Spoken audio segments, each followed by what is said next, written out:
Are you someone who has a hard time making decisions without asking other people's opinions? Do you have to seek comfort every time something happens to you, even if it's something small? Are you easily swayed by someone's opinion of you? Validation is something we all need, but it can be challenging to find it within ourselves. I dove into my university courses and a lot of videos about how we can achieve a healthy self-worth. As I start sketching, let's talk about how you can achieve self-validation and how to practice it daily. Self-validation means recognizing and accepting your own feelings, thoughts, and experiences without needing approval from others. It's crucial because it helps you build self-esteem and emotional resilience. When we validate ourselves, we acknowledge our worth and reinforce our self-belief. If you don't, then it's a strong sign you don't trust yourself and rely on others to lead your life, maybe because you think they are more worthy than you. This blocks your own self-love and ability to lead your own life with a safe internal haven to return to. Science says that low self-worth leads to a higher chance of obesity, lesser academic grades, lower chance of acceptance by peers, and lastly,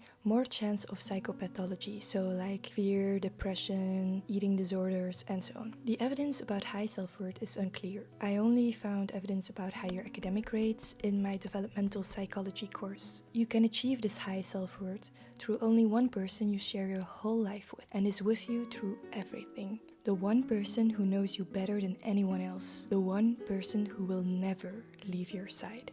Yourself. By validating yourself, you also become more emotional intelligent to recognize your emotions and working through them, which makes you less reactive and passive, but more grounded. In a practical course of developmental psychology, we saw that self-worth is not the same as self-image. Self-image is a description of yourself, while self-worth is an effective and evaluative representation of that description. It is what you think of yourself in emotions rather than a purely cognitive description. You have a global sense of self-worth and a domain-specific sense of self-worth. For example, you can have a strong sense of academic validation, but your global sense of what you think about yourself is rather low, or the other way around. You also have appearance validation, so what you think about your body and your looks. Social validation, so how you function socially. This can become spliced into family, friends, romantic validation like male or female validation or otherwise. To go even deeper, we also have qualitative and quantitative self-worth. You can have a high quality of self-worth.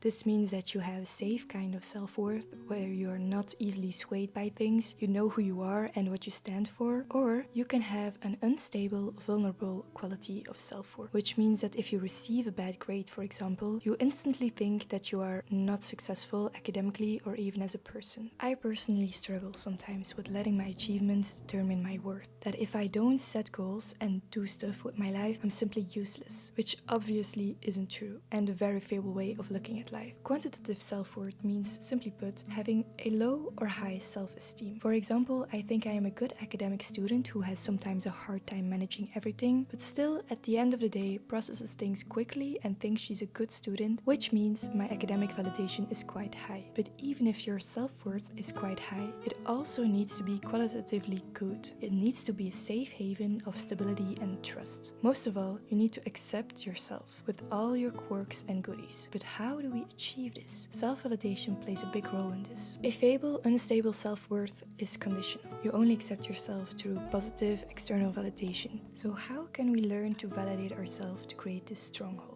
Step 1 is validating your feelings. Whatever you're feeling, recognize it without judgment. If you're feeling anxious, stressed, or even excited, tell yourself that it's okay to feel that way. For example, if you're feeling nervous about a project, instead of pushing that feeling away, say to yourself, I feel nervous, and that's okay. It's natural to feel this way about something important. It's important that while you are validating your feelings, you don't let them become who you are. Use appropriate language like I am feeling angry instead of I am angry. Step 2 is engage in positive self-talk and give yourself what you need. Replace negative thoughts with encouraging words like, what is it that you need right now? Is it counsel? Is it just some warmth? Is it maybe a hug? This will sound silly, but sometimes when I need a hug and no one is around, I just hug myself and say to myself that I've got this and everything is going to be okay. You can do this all for yourself. You can make a hot chocolate for yourself when you're feeling low. You are deserving of special treatment when you need it. You don't need anyone else to compliment your clothes because you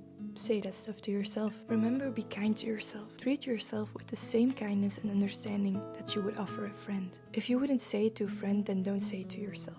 Step 3 is dealing with criticism in a healthy way. I like to remind myself that every step in the creative process is valuable, even the mistakes. They are opportunities to learn and grow. So if people criticize you about your work, but it's constructive, then think about the ways you can grow as a person instead of taking it as an attack on your personality. The first score you got is feedback, but the second score is the one you give yourself by dealing with the feedback. If you're dealing with the feedback in a good way, then that means you can give yourself a high score. But if you're just feeling very low and not able to do something about it, then probably you should rethink your second score. Sometimes criticism isn't constructive and just a way for others to deal with their own insecurities. It actually has nothing to do with you and everything to do with them. So if someone is being mean, then remind yourself of this, that it's not your fault and that they are just having their own issues. Step 4 is to celebrate small wins. Every small achievement is worth recognizing. Did you finish a sketch? Did you make progress on a project? Celebrate it. I have a long list of all my achievements, and even though I am allowed to exist without all the achievements I made, because we are not products, we are persons, it still is important and valuable to see all your small and big wins listed, especially if you're scared to start something new or achieve something.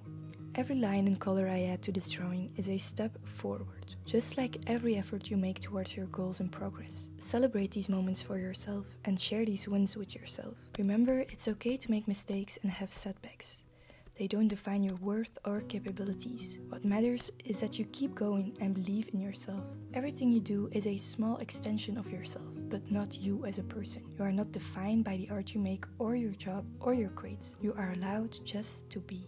The last step is to create a trustworthy person of yourself. It means that when you say you are going to do something, then you actually stick to it. It is creating faith in yourself. Believing in yourself also means knowing yourself. If you want to go to the gym, but actually you hate the gym and you don't want to move your body in that way, then don't do it. Just because everyone else is doing it, or your bestie, doesn't mean that you have to do it. Look at what you want and trust in that. You can always change your hobbies if it isn't what you like, as long as you're doing things that align with who you are. If you know who you are starting to give less F's about what everyone else thinks or what you are doing, because it's totally different path than yours. They are completely different persons with completely different backgrounds. You can't compare because it isn't rational. That's why in psychology it is so hard to do research, because people are immensely variable. Maybe someone has a dream job and body you want, but maybe they have had a surgery, maybe they've had a lot of money, so they have an unfair advantage of being able to pay for healthy diet, sports, and so on. You don't know what's behind someone that made them who they are. For me, sometimes I can start comparing my YouTube channel to others, thinking that my production is bad, my content isn't engaging enough, or that my topics aren't concise enough, or that no one just wants to subscribe. But that isn't fair to myself. Some people are doing this for ages, have the money to have the best gear, and so on. You have to work with yourself and what you are, what you have, and put trust in that. How do we know if we've achieved a healthy self-worth? There are 3 indications. 1, you are stable over time and your sense of self-worth is stable over time. This means you don't have fluctuations in having a low and high quantity of self-worth. Secondly, you are not dependent on feedback. You just use it as a compass to grow yourself. And if it isn't true, you just ditch it. So you have a healthy way of coping with feedback. You don't take it personally, you just use it to improve yourself, or if you think it just isn't true, you just ditch it. Then the third one is you are authentical to the outside world. This means you are not playing a role to please people or create an image you don't believe you already are. So this means you are truly, authentically yourself. You can be a little insecure about that you can admit that you have insecurities about being yourself, but in spite of that, you still present yourself authentically and vulnerable. If you achieve those 3 things, then by psychology means you have healthy sense of self-worth. Here's the finished piece. Just like this drawing, our journey to self-validation is a work in progress. Keep practicing these steps, and over time you'll find it easier to validate yourself and embrace your self-worth. Thanks for joining me in today's drawing diaries. Share your thoughts and experiences with self-validation, and maybe give some tips to the listeners to increase their self-worth or maybe their sense of self or anything in the comments below. And remember, you are enough.